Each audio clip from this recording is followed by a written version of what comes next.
Brahmanandam, Paramasukadam, Kevalam Yanamurtim, Dvandvatitam Ganganasadrisham, Tattvamasya Dilaksham, Ekam Nityam Vimalamachalam, Sarvadi Sakshibhutam, Bhavatitam Triguna Rahitam, Sadgurum Tam Namami, Narayanam Padmabhavam Vashishtam, Shaktim Chatat Putra Parasarancha, Vyasam Sukham Gaudapadam Mahantam, Govinda Yogindra Matashishisham, Shri Shankaracharya Matasya Padmaha, Padam Chahastam Alakancha Shishyam, Tam Totikam Bartika Karamanyan,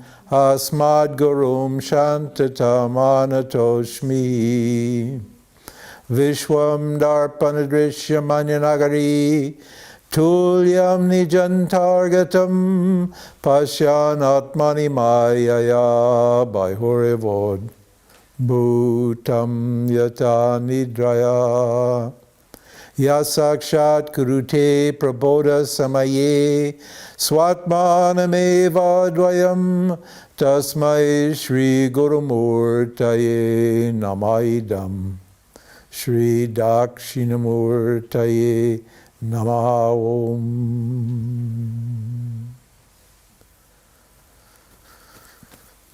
Okay, good. So I'm looking for happiness, for satisfaction, for peace, for freedom, for joy in objects. That's called samsara. That's called duality. You've all heard the word duality? Who has not heard the word duality? Okay, good. Everybody's heard that word. Now we need to have a definition for duality. And duality is just a very simple definition. Duality is a belief. Duality is not a fact. All right? Reality is not a duality. Reality is non-dual. But it seems to be a duality. So duality is the belief that the subject, remember, we said that there are only two components to my experience. Me, the subject, and the objects appearing in me. The objects or experiences that are presenting themselves to me. That's all my life is me and objects. And the main object is just experience itself. I'm a witness to my experience. And duality is a belief that the subject and the object are actually different. That this object is different from the subject. That's called duality. And Vedanta, which, as I said, is an ancient science, thousands of years ago made this statement in the Upanishads. The Upanishads are the source texts for this knowledge, the science of Brahman or the science of consciousness. The Upanishads declared that reality is non-dual. They start with the statement that reality is non-dual. The whole Vedanta means of knowledge, the whole Vedanta tradition is based upon the fact that reality is non-dual. Now that's counterintuitive. Counterintuitive means, that's not how I experience it, is it?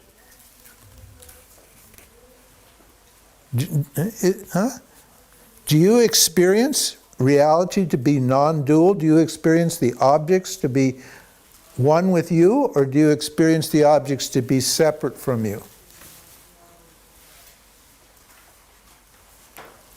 You experience the objects to be separate from you.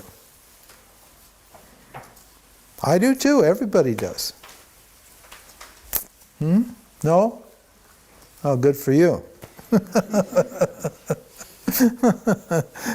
No, some people understand. But generally, because if the objects were non-separate from you, you wouldn't be pursuing objects, would you? Why would you chase this experience, chase that experience, and so forth and so on? If it was, if you already had it, you were already one with it.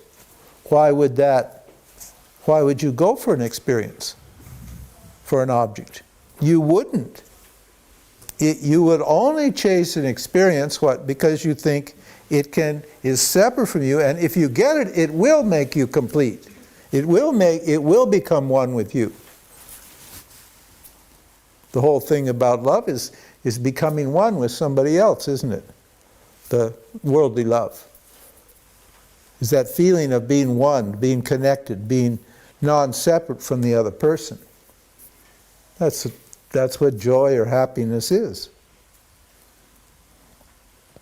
So my experience is that the subject and object are separate. In other words, I take reality to be a duality, and as Vedanta says, it's a non-duality.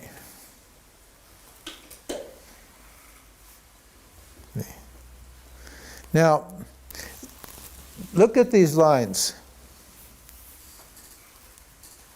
Which is the longer line and which is the shorter line? Go by your perception. The line on the top is longer than the one on the bottom. Looks that way, doesn't it? But if you measure them, they're exactly the same length.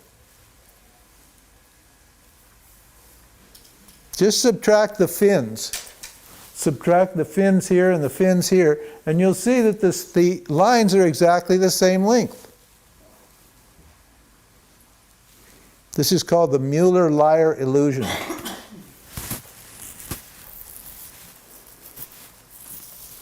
Now, what does that tell me?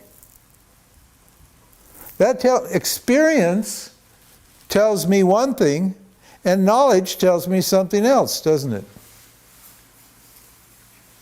When I actually investigate and get out my ruler and measure the lines, I see they're exactly the same length. So knowledge is, those lines are the same length. But experience tells me they're not. Experience tells me one is shorter and one is longer.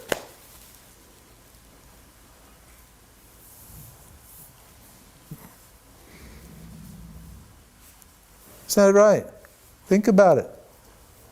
You still got to think now. Experience tells me that what? Reality is a duality, and knowledge, when I investigate it, when I get out my measuring and measure it properly, I discover that reality is what? Non-dual.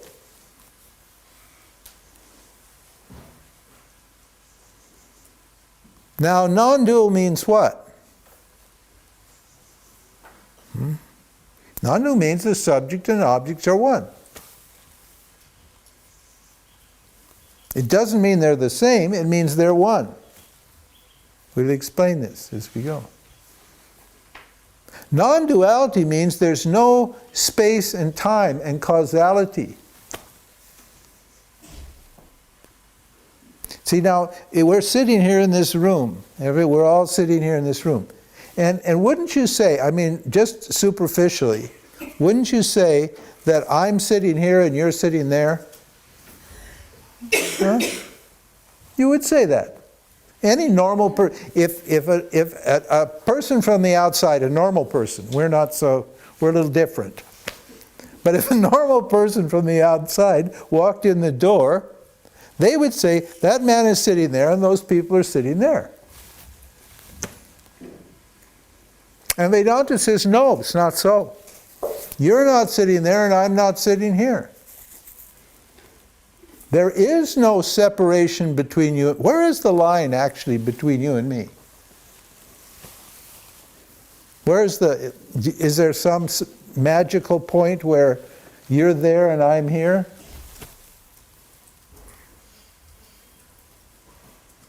Now this is a very important teaching. If you can get this teaching here, we can quit the seminar and we can go sit in the sun.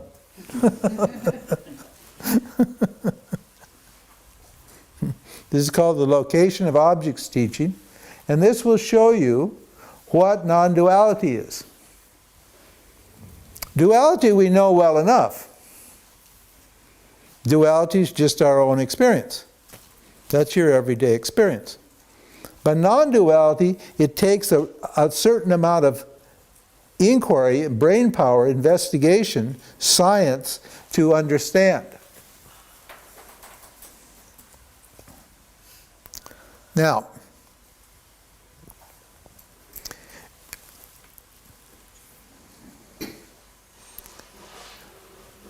I say, okay, let's see, let me get up. Well, here we go, I got this one here.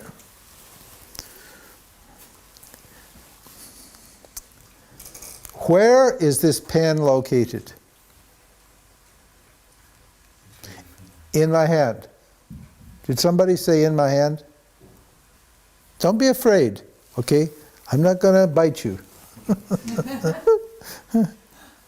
No, it's normal. You say it's in my hand.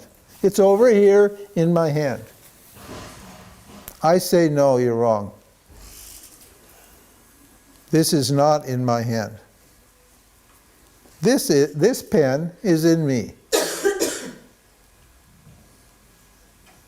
Now we have, I'm making a non-dual statement, you're making a dual statement. You're saying, it's in my hand. And observation, i.e. using my senses, certainly seems to be here. But if we analyze perception, perception means how we experience. If we analyze perception, we can understand what non-duality means. And how are we going to do that? Well, perception, when you experience an object, it looks like the object, you're experiencing the object over here. But actually you're not experiencing the object over here. Where are you experiencing the object? In your mind. Isn't it? As soon as this object appears, the experience of a pen appears as a thought in your mind. If I put my hand here, now what do you experience? Hand knowledge. Huh? If I put my finger here, you experience finger knowledge. If I put my pen here, you experience pen knowledge. If there's a dog here, you experience dog knowledge. If there's a tree here, you experience tree knowledge. Where do you experience it? In my mind. No, you're not all coming over here, are you, to experience this object. You're staying right where you are, and the object is what? Appearing in your mind. as the thought pen. Dog, cat, whatever it is. All objects appear as thoughts in your mind. And the way it works is this. It's scientific. I'm not making this up. It's common sense, but we have to work through it because we don't think clearly through this whole process of perception. We just take perception for granted. We don't think about it. You're just born here and you start perceiving this way and you assume that the objects are there and that the subject is here, and that's how you function your whole life long. But when we actually investigate or inquire into our experience, we'll see that what? The object is not outside ourselves, is not away from us as it appears to be. What happens? Light from various sources strikes the object, light reflects on the object and creates stimuli, little light energies, and those little energies pass through the retina in your eye. Your eye has a little hole, and those light waves pass through the retina of your eye, and the pen appears on the back of your eyeball, upside down.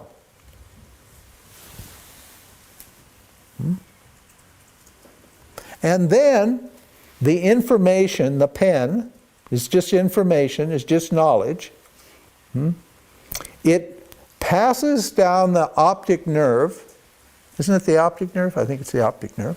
It passes down the optic nerve, and during that process, it's reversed. It was upside down on the back of your, and what it appears in your mind, it appears right side up. The mind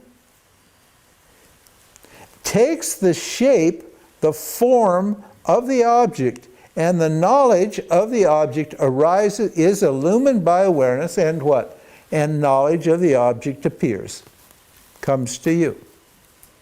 You don't have any choice about it. If your eyes are open, your ears, all of your senses are open, you have no choice but to receive knowledge.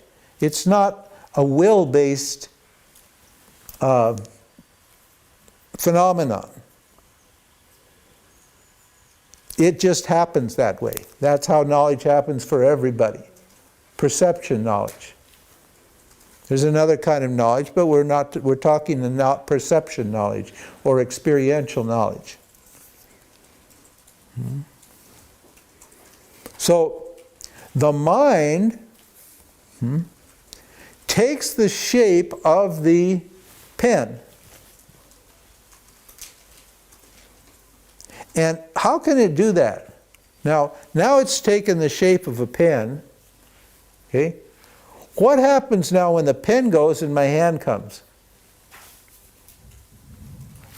How can the mind take the shape of a hand when it's just had the shape of a pen? How can it do that? Because you'd think that the pen would stick there, wouldn't you? And then the hand knowledge comes in, and there's a conflict here between the pen knowledge and the hand knowledge, and the mind doesn't know what to do. It says, I want to keep the pen knowledge. And you say, no, you have to get the hand knowledge. No, I want pen knowledge. No. No, it's not like that, is it? The mind has no form.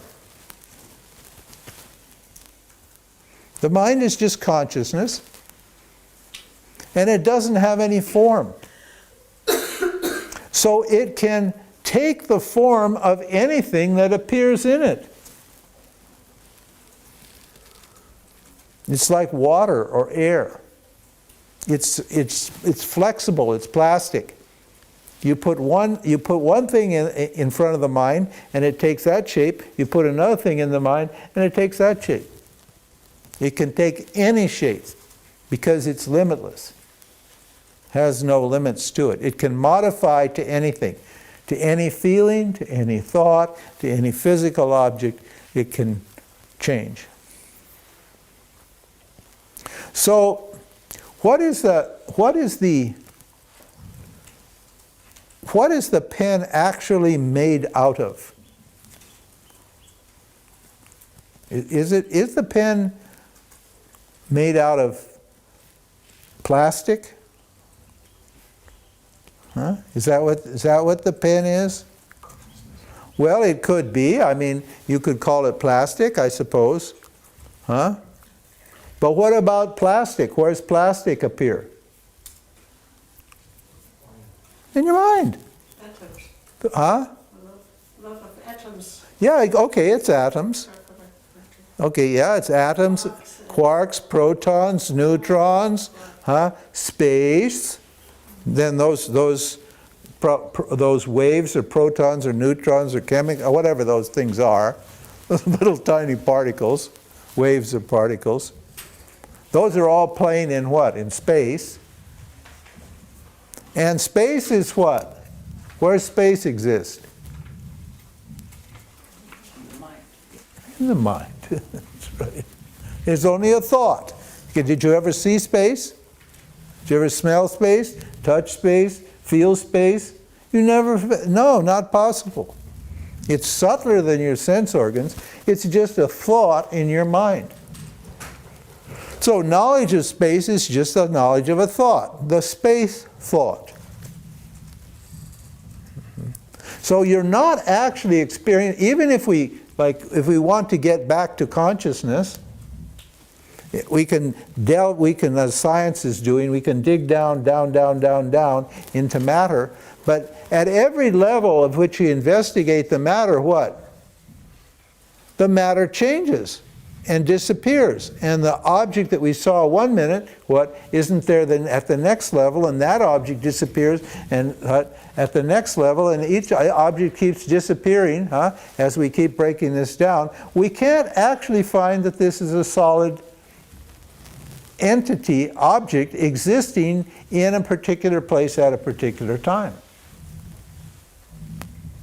It's a potential object, science says. It's when you get down to the cloud chamber and they're looking at these particles, these elementary particles that are appearing, making little traces through the cloud, they have some sort of, I don't know what it is.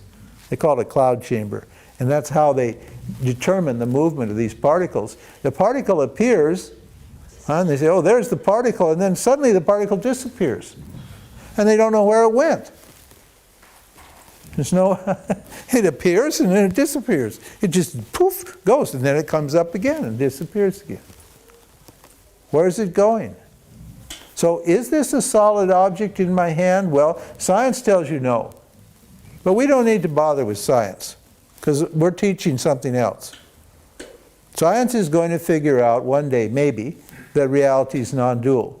It won't change anything, but because it won't make you happier. You'll just read in the newspaper, reality is non-dual, and then you'll what? You'll eat your breakfast and go to work, and that's it. We're telling you the reality is non-dual because if you can understand what that means, it will remove your suffering. It will remove your sense of limitation and suffering. That's right. Now, so we've got the mind, that we got this pen, or any object, the pen just a symbol of any object. We have this object appearing, what?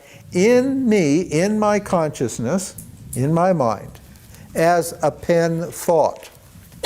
Now, how far away is the pen from the mind? No, that's right. It's not far away at all. There's no gap between, in other words, my mind's not here, and then the pen's just floating on the surface of the mind, just a few millimeters away from the mind. It's not just floating in space of the mind, is it? I don't have to get on a bridge and go from my mind to the object, do I? Or dig a tunnel to get to the object. I don't need to do that. Why?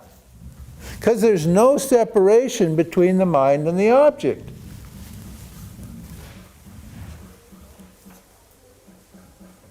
So the experiencing entity, which is called the mind, That's the experiencing entity. We call it the subtle body. We'll get to that later on. Right? And the experienced object are actually one. Now, okay, next step. The next step. How far is my mind from me?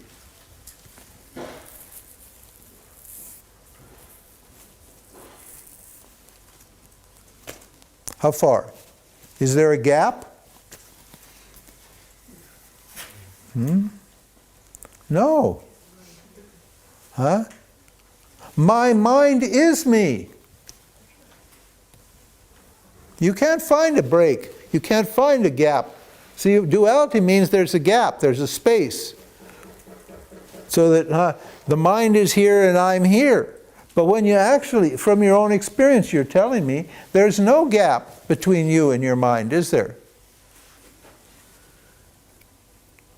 Your mind is what? Is you appearing as an experiencing entity or as an experiencing instrument.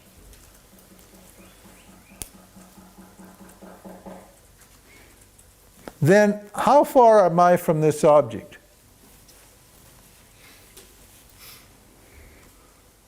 If there's no separation between my mind and the object, and there's no separation between me and my mind, then there cannot be a separation between the object and what? And me.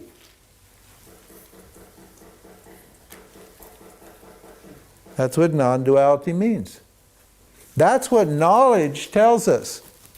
Experience tells us that these lines are separate. Experience tells us that the object is outside, sitting in space somewhere, and existing in time somewhere.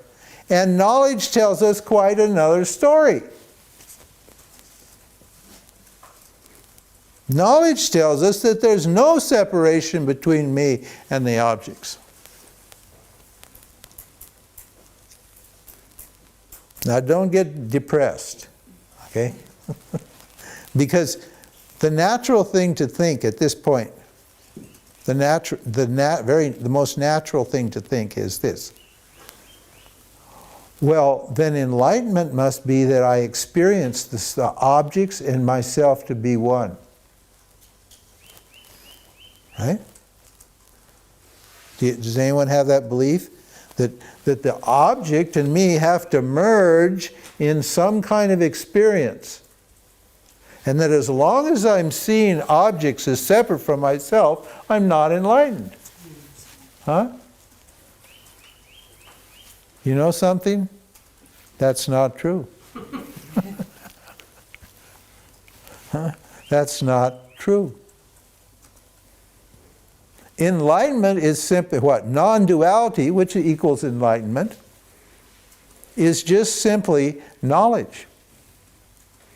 It's knowledge that while it looks like the subject and the object are different, in fact, they are not different. And there is no reason, and there's no way to change this perception at all.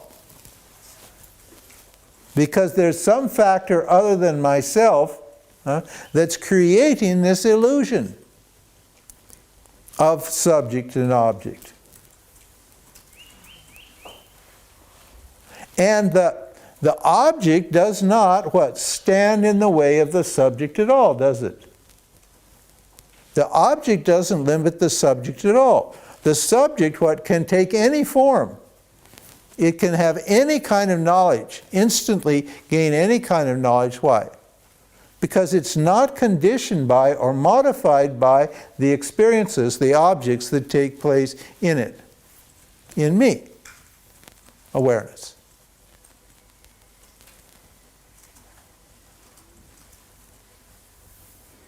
So non-duality is just knowledge. And duality is just a belief that the subject and object are different. And the only reason I had that belief is because I have not investigated properly the relationship between the subject and the object. So if you meditate on this teaching carefully and think about it carefully, you will understand what non-duality means. Yes? So the reason for this whole confusion of subject and object is just one thought, the thought, I am the body. And when I realize that this notion, I am the body, is just a thought in me, then I realize that time and space and the illusion of subject and object is also just thoughts in me. Absolutely. The illusion is gone. That's right. That's absolutely right. You're anticipating the next statement. Oh, good. Very good. Now, if you say that this pen is here, that's true also. Assuming what? What assumption? I've forgotten your name. Andreas. Yes, Andreas. You've come 2 or 3 times now. Yeah, good. It's true. It's correct to say that the pen is in my hand, is over here. Assuming what? In other words, I'm making a particular assumption when I say that this is over here. And what is that assumption? Andreas just said it. I'm the jiva. I'm the body. I'm the body. If it's true, if you're the body, then what? Then this is over here in my hand. That's true. Now let me ask you this. Are you the body?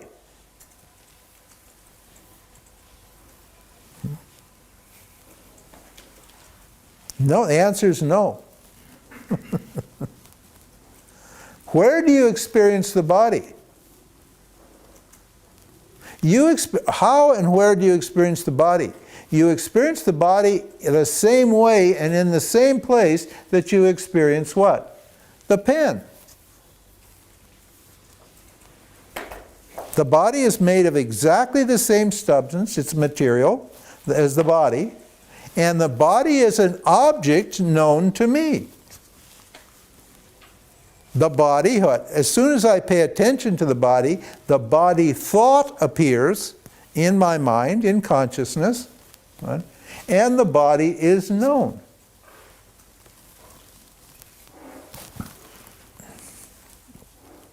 See what the problem is? I've been taught that I'm this body. I've been taught that. I've been given that belief. We call that ignorance, avidya. Avidya means ignorance. We take it to be knowledge. Why? Because we're told by the people we love and trust, mom and dad and everybody else in the world, we're being told that what? You are this body.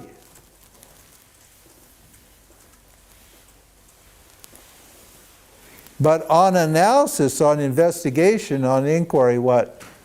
This idea, right, suddenly destroyed. I cannot be the body, and if I'm not the body, then what? The objects are definitely not out there because it's the body that's objectifying everything.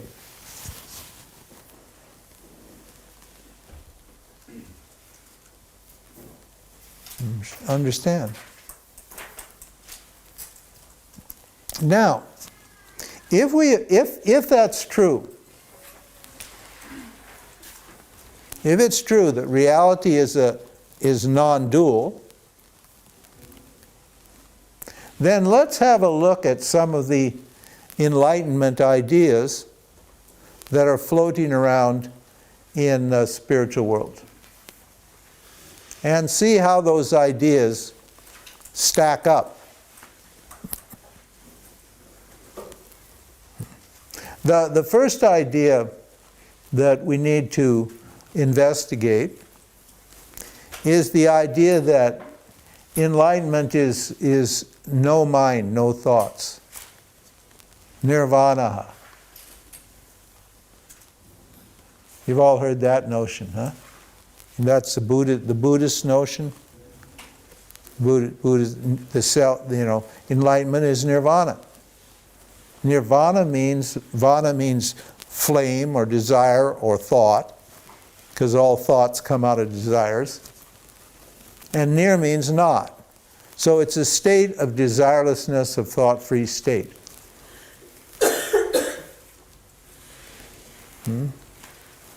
Is that true? Do my thoughts have the same degree of reality that I do? So that when I have a thought, I don't exist. And when I exist, I don't have a thought. Is that true? Like sickness and health. When I'm healthy, I can't be sick. When I'm sick, I can't be healthy. Those are opposites. Is thinking and my thoughts, are those opposite me? No. Definitely not. Same is true with ego. In light of this idea that enlightenment is egolessness. I have to get rid of my ego to get enlightened. Same logic applies to my ego. Does my ego cancel me?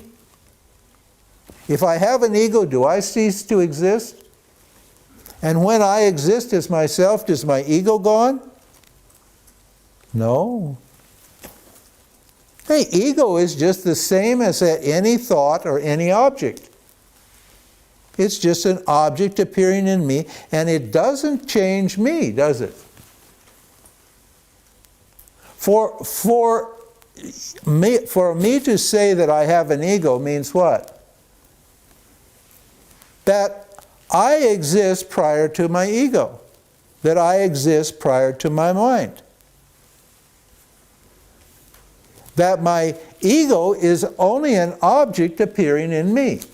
That my thoughts are only objects appearing in me. It's easier with the pen, isn't it? Huh? It's easier to see non-duality with the pen. But when we get down to the inner world, into ideas, then it's very more difficult to separate myself from what? The idea.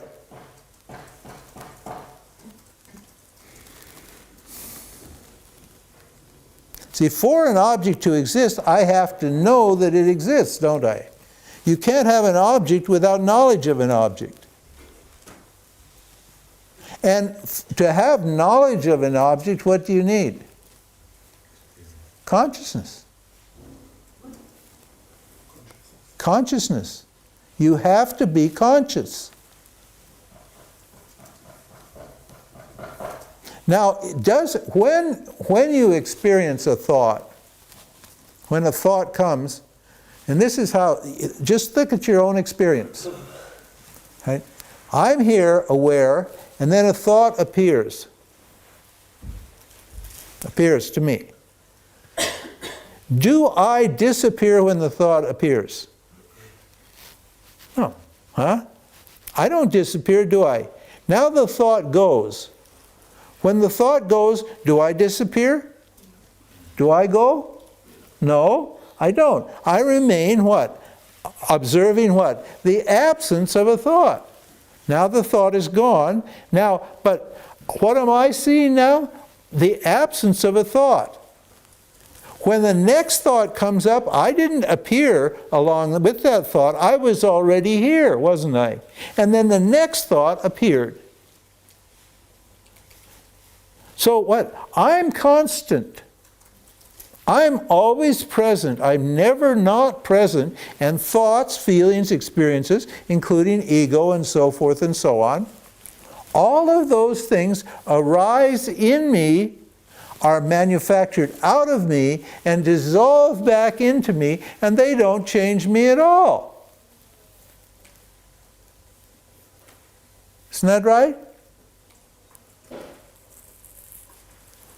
Don't look so confused. I told you this was going to be hard. Because if you, if you feel that you're changing, then you've got a problem. Because we're telling you you don't change. You never changed. You're never going to change. You never were born. You're not going to die. There's no change for you whatsoever. So if you think you're going through changes and you're going to be different or something's going to happen, then you've got the wrong you. Then you've got avidya, or you're ignorant of the truth. Yes, Andreas. So then I think I'm the mind. That's the problem. That's the problem. I think I'm the ego. See, there's this whole notion in the spiritual world that if you kill your ego, you're going to be enlightened.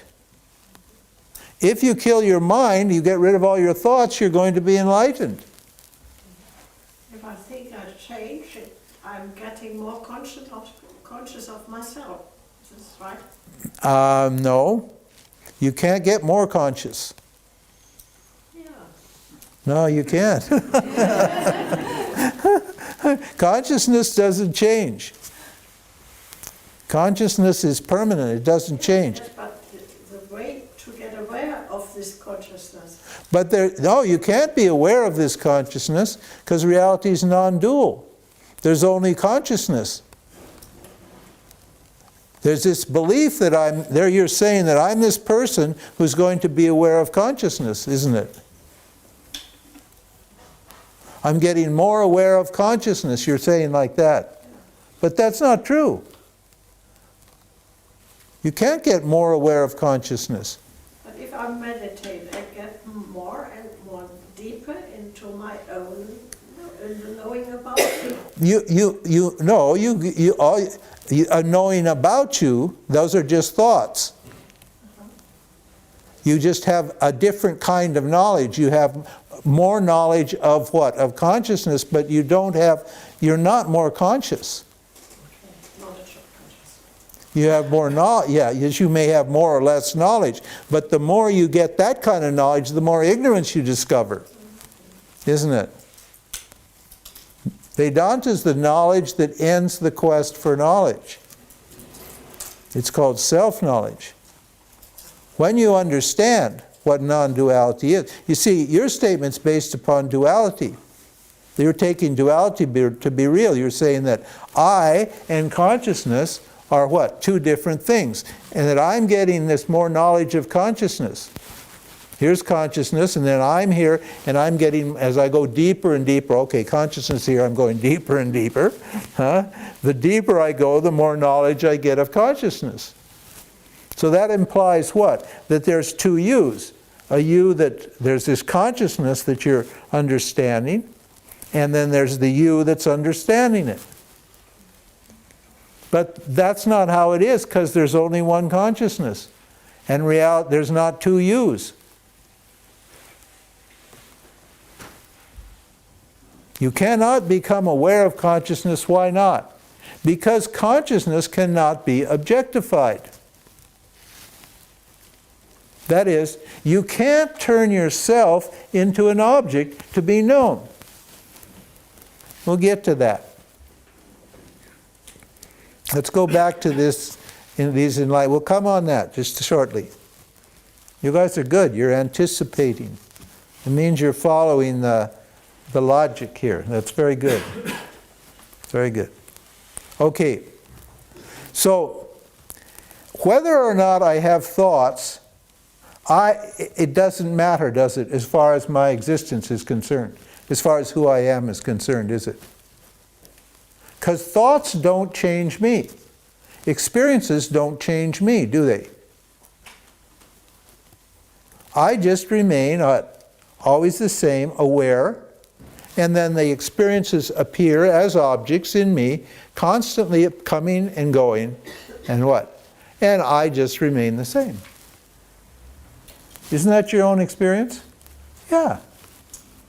Yes, it is. If you say no, as Andreas says, you've identified with the mind. The mind is the part of consciousness. It's in consciousness. It's a part of consciousness that allows consciousness to experience objects.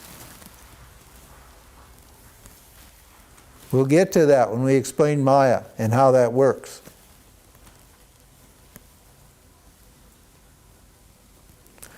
There's another Enlightenment myth, the now. The power of now. And when my day was be here now. You probably are all too young for that. It was Baba Ram Dass. He was a famous guy.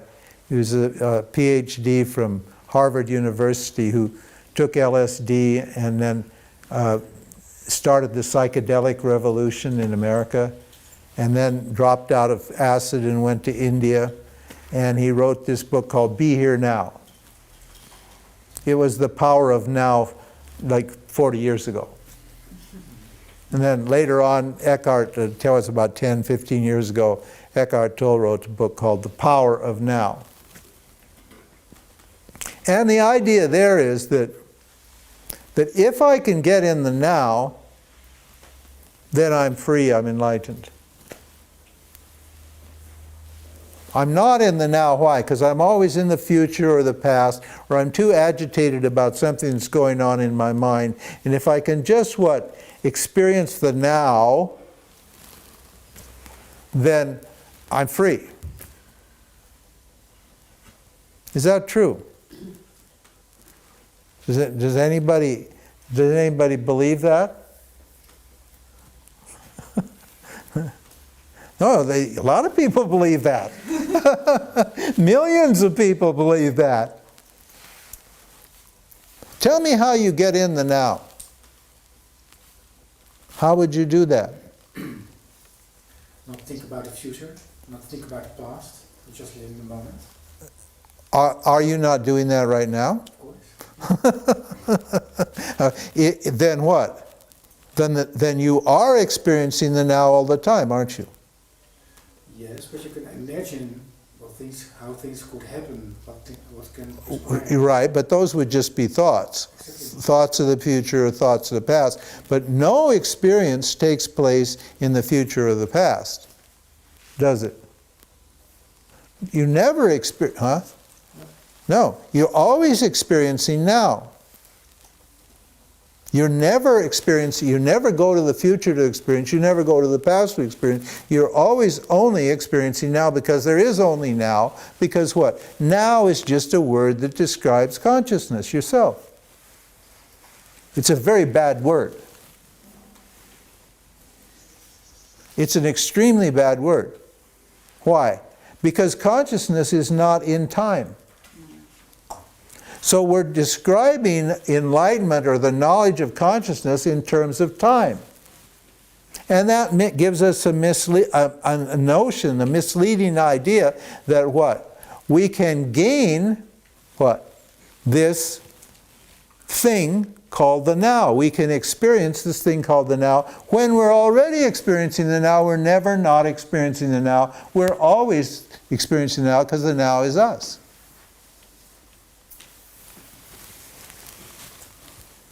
Understand?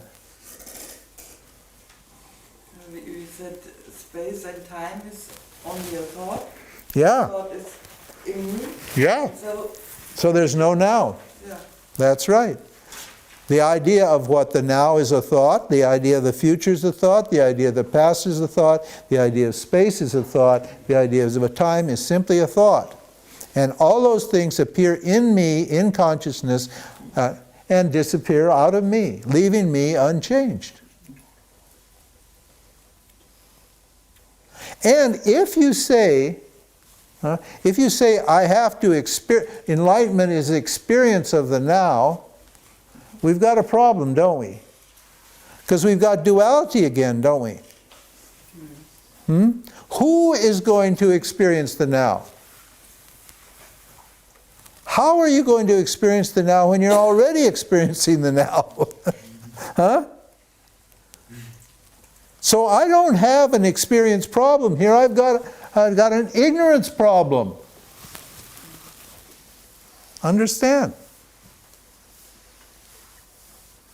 I think I'm not experiencing something that I'm already experiencing. And I'm trying to experience what I'm already experiencing. My God, what a problem. You see why it never works? You see why Eckhart's book always ends up on the shelf about 6 months later and collecting dust? And nobody reads it anymore. Because you can't get to the now because you are the now. Or then let's say you are not the now is you. Let's put it that way. There's a little difference between saying you are the now and the now is you. We'll get to that when we talk about Satya and Mithya.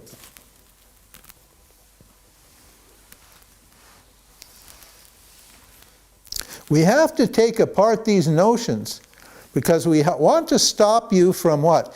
Trying to get what you already got. Understand? We're saying what the knowledge, that when you come to the spiritual world, you're told that you need to experience this thing called enlightenment. That's where we need to gain enlightenment. You need to do something to gain enlightenment. And that enlightenment is going to be an experience that's going to take place at some time as the result of some things you do. That's what we're told. And it turns out that that's not true. So we have to analyze these experiences carefully to stop this notion. Otherwise, you're going to persist in the belief that you are what? The experiencing entity, the doer, the mind.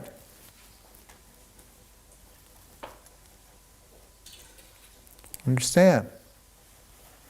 We have to get rid of these notions. I know it's painful because we've all believed it. I believed all these things. I mean, I tried to stop my mind. I tried to get rid of my ego. I tried every one of these things. I tried every spiritual path you could get. I was like a fanatic.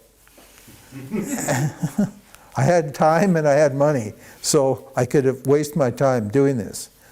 You know, it wasn't really a waste of time, but in a way it was. Because I wish I'd had met my teacher years before. It would have saved me all kinds of problems. But evidently, I wasn't meant to meet my teacher until I tried to gain enlightenment as some kind of experience.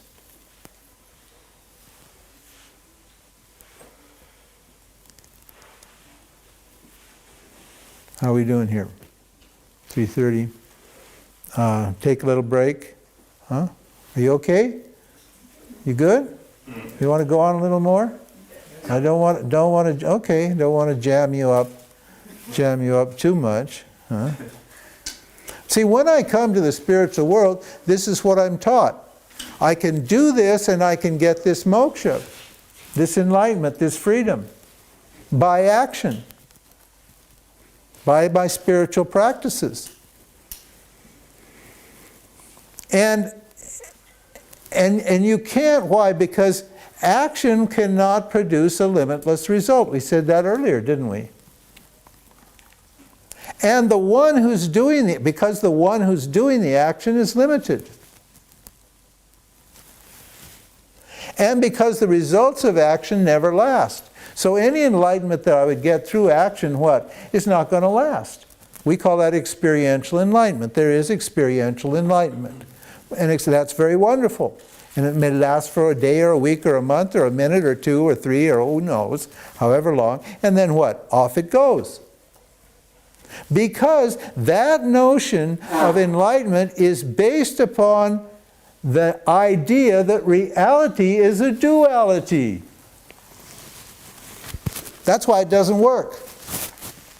Because it's contrary to the nature of reality. If reality was a duality, then there would only be enlightenment, only would be experiential enlightenment. There would only be temporary enlightenments. People would have all these epiphanies and satoris and samadhis and so forth and so on. And then they'd get frustrated when those things went out, and then they'd do it again. They'd try to get it again, reproduce that experience again, right? Make that experience permanent, so forth and so on. If reality is a duality, that's the only other choice you've got.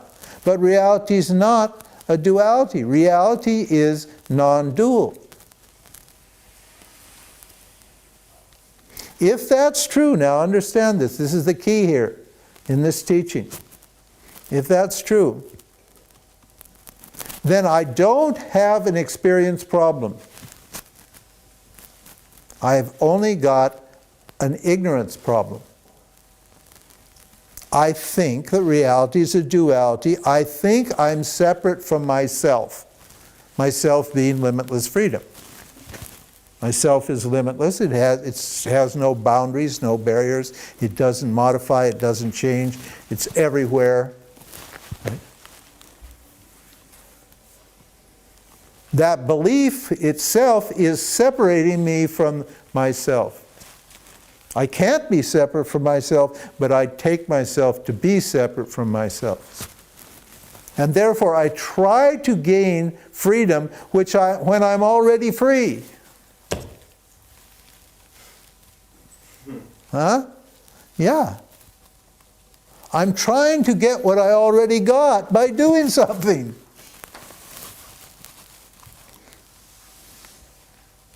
Yeah. Good. That's good. Think about it. We're not saying that there's no place for action in the spiritual world, in the spiritual life, in my life. In fact, there is. Definitely is. And you don't have any choice about action anyway. It's not up to you. Action happens. When we talk about Ishvara and Maya, then we'll get clear about action. But as far as you as a doer, the doer person that you think you are, this experiencing entity, making some actions that are going to set you free, forget it. People get quite angry at me for telling this sometimes. It's a good thing I don't take it personally. I just teach Vedanta, so it's fine. But sometimes I get these nasty emails. Huh? Yeah, from some of the Neo teachers. They're teaching that the Neo Advaita people, some of them, they really get angry. Because, because this just strikes at the very heart of all these actions that we're doing to try to gain an experience of ourselves. See, when are you not experiencing yourself? Yes? When we point our attention outwards into the objects, into the physical world. You're not experiencing yourself then? Well, not the. Well, yes. The focus of my attention would be then in the world of objects. Yes. So. But you're and the material world is always changing. That's true, but the always changing material world is what? What's it made out of? Me. Oh, yes. Okay. So you're actually experiencing yourself apparently changing. Isn't it? Whenever you experience a changing object, you're actually just experiencing yourself seeming to change. You're not actually changing, but it looks like you're changing when you experience something that's changing. This is tricky. It's not complicated. It's very tricky though. It's so subtle. See, enlightenment's a very subtle thing. It's something you grasp in your mind. That's why we have these teachings. So to make your mind subtle so you can understand it.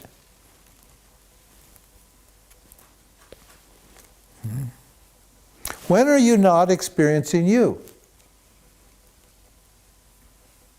Never. Yes. In deep sleep, would that be? No. Do you disappear when deep sleep happens? I'm just not aware of it. Well, yeah, your jiva is. We're going to get to that shortly. Get to that. When you're in deep, who is the you that's talking here? Let's put it that way. You say you're not here when you're in deep sleep. Huh? That's the you that you're thinking about isn't there in deep sleep. But the you I see sitting there, is there in deep sleep. Because you can't sleep unless you're conscious, can you? Unless you're aware. How can you say that you went to sleep unless you're aware? How can you say that you slept well or slept badly unless you're aware? Huh? And why, even as a jiva, even as an individual, now you think you're this waking individual, but even that waking individual turns into a different kind of experiencer in deep sleep, and you get a very nice experience for that person. We call that prana, or the deep sleeper, in deep sleep. This is why you make a lot of, you're worried about your bed, you're worried about the noise, you're worried about the light. You want to have a good sleep. Why? Because you're there.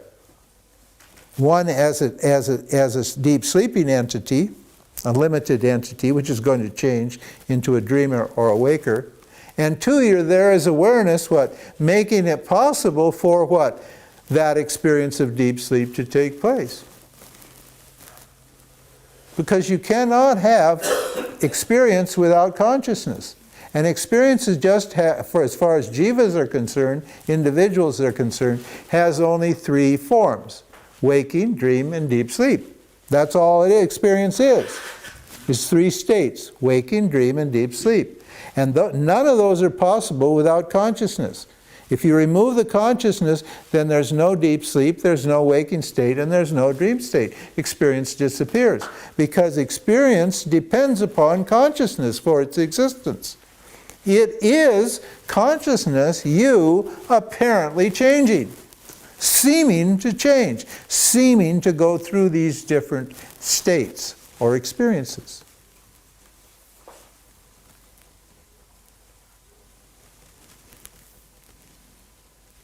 Understand? So, all of these, we don't need to go through all of the Enlightenment myths. You can read my book in chapter 2 if you want to be thoroughly disappointed and disillusioned. Because I list about 8 or 10 different Enlightenment myths, stories. And all of those myths or stories are believed by 99% of the people in the spiritual world at some time or another.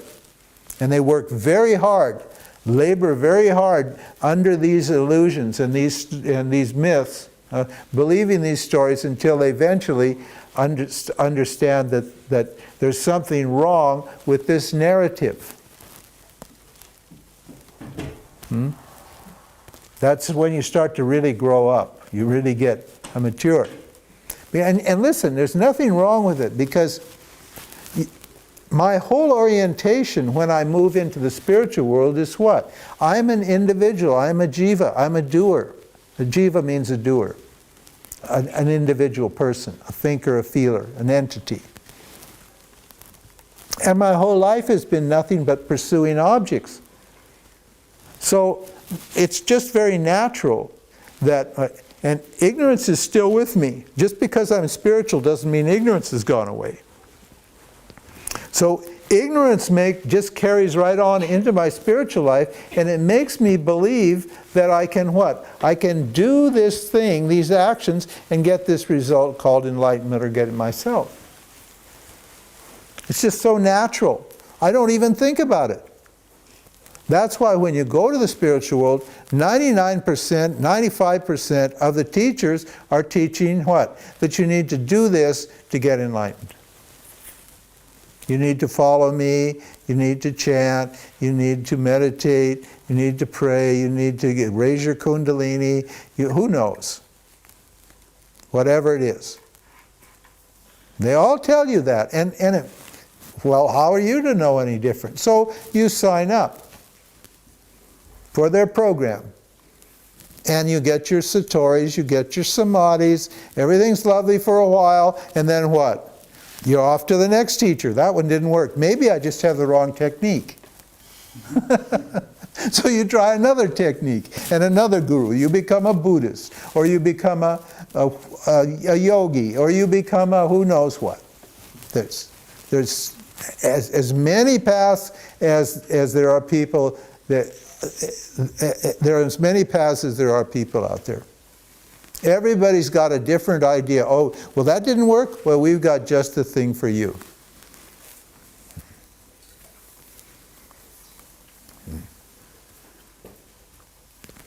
So if it's, and they're all based, as I said, on the notion that reality is a duality. And Vedanta says that's not true. Reality is non-dual. We already showed you what non-duality means. So you can't say you don't know what we're talking about. Now, okay. Now, if that's true, I've got an ignorance problem. I don't have an experience problem. We'll get to experience later, the value of it. Now, so that's teaching number 2. The first teaching is the joy is not in the object. Right? That you cannot, that what the happiness you're seeking in the object is actually your own experience of your own self. That you're already happy, you're already free, you're already okay, but you don't know it. One little teaching I forgot there in that first one. I'll just tell you. If anybody, I know you all are very advanced spiritual people, and so probably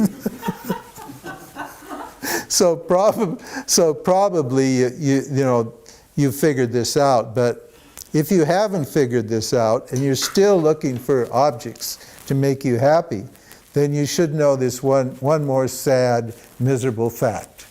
And that sad, miserable fact is life is a zero-sum game. What does that mean? That means you can't win. Zero-sum means when you add everything up on this side and you add everything up on that side, it equals 0. It's like a balance sheet for a business. The assets always equal liabilities. That's a balance sheet. You have to, if you don't have a balance sheet if there's more assets than liabilities. That's how it is, because that's duality. So in the world of duality, in the thought world of duality, for every gain there's a loss. For every up there's a down. For every in there's an out. For example, you're lonely. Let's say, I'm lonely. That's not good. I don't want to be lonely. I meet you and we fall in love. What happens to my loneliness? Gone. I'm not lonely anymore. Nope. No problems. You say no problems? Big problem. Huh? What's the big problem? Attachment. Now I'm attached to you. And now my happiness depends upon you. So now I got a whole nother problem there. I get my intimacy, yes, but I lose my freedom. When I'm alone, at least I'm free, huh? But I've got no intimacy. Isn't it? I got $1,000 and I buy a TV. Okay, now I've got a TV, but where's my 1,000? Now I have to go and get some money, what? To pay the subscription for the TV and get my cable hooked up and all that sort of thing. There's no gain here without a loss. You don't lose more than you gain. You don't gain more than you lose. It's always zero sum. And when I was a kid, you know, when I was growing up, my father used to say, and I never understood it because I was a kid. I thought you could win.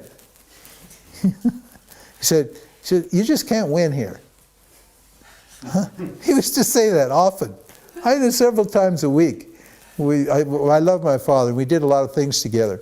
And we come to all the time, you know, he'd say, geez, you just can't win. And because he was a mature person and he understood, you don't win here.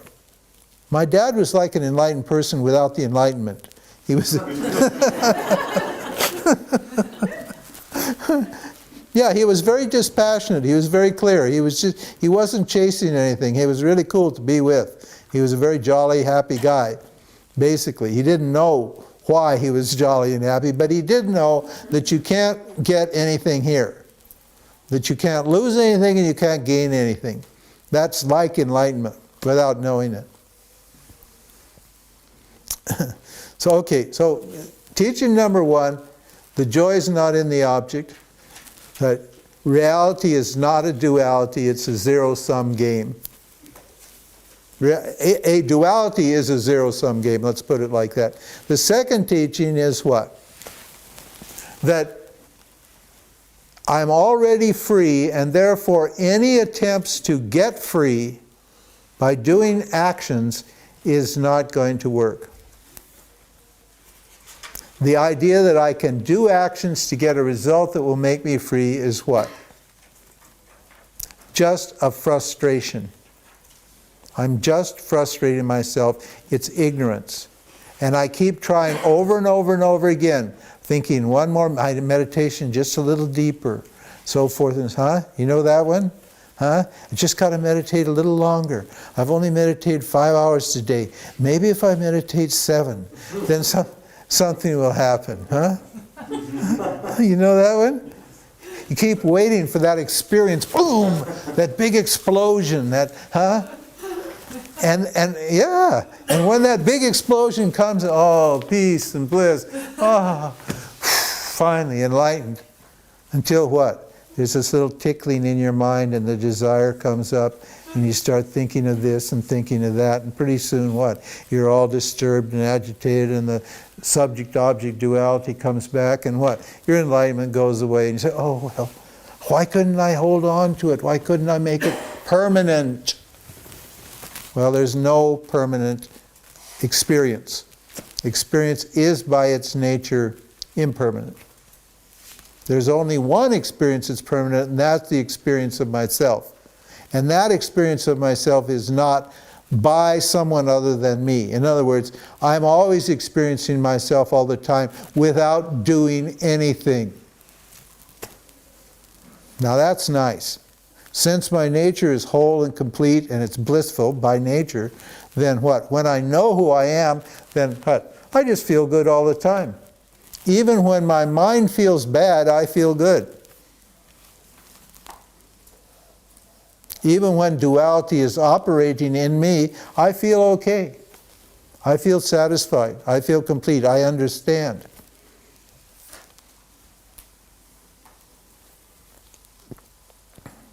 So, we'll take a break and then we'll come back with teaching number 3. Teaching number 3 is what? Means of knowledge. If I've got an ignorance problem, then the only solution is knowledge. And if if the solution is knowledge, then I need to have a means of knowledge. And we'll talk about that after the break.